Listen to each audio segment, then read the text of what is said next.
तुम्ही तुमच्या भावाला अशी किक मारली होती, की त्याला हॉस्पिटलला घेऊन जावं लागलं होतं.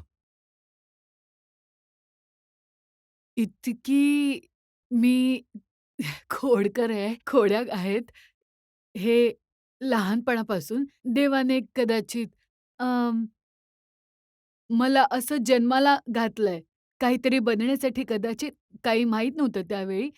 सगळ्या मुलांना खेळायला वगैरे आवडतं आणि जे स्पेशल माझ्या गावामध्ये मुलींना, ज्या मुली आहेत त्या जास्त त्यांना खेळायला आवडत नाही.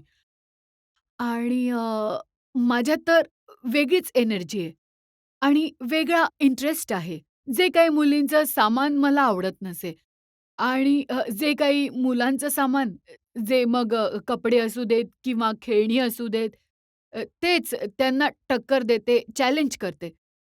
तर यामध्ये मला कधी-कधी राग येतो, मला माझ्यावर काहीतरी बोलत असतात, तर मग मी मग तो भाऊ असला तरी. मग तो भाऊ असू दे किंवा कुणीही असू दे, असेच कुणाला सोडत हे नाही मी. खरं आहे का, की तुम्ही इतकं मी गोट्या खेळायचात लहान मुलांबरोबर? हो. हे तर माझ्या आयुष्यात सुरुवात होती, की सकाळी 6 वाजल्यापासून ते संध्याकाळी 6 वाजेपर्यंत पूर्ण दिवस केवळ गोट्याच. तर अशी मी खेळले, गोट्या पकडल्या, असं असं पकडून असं मारलं.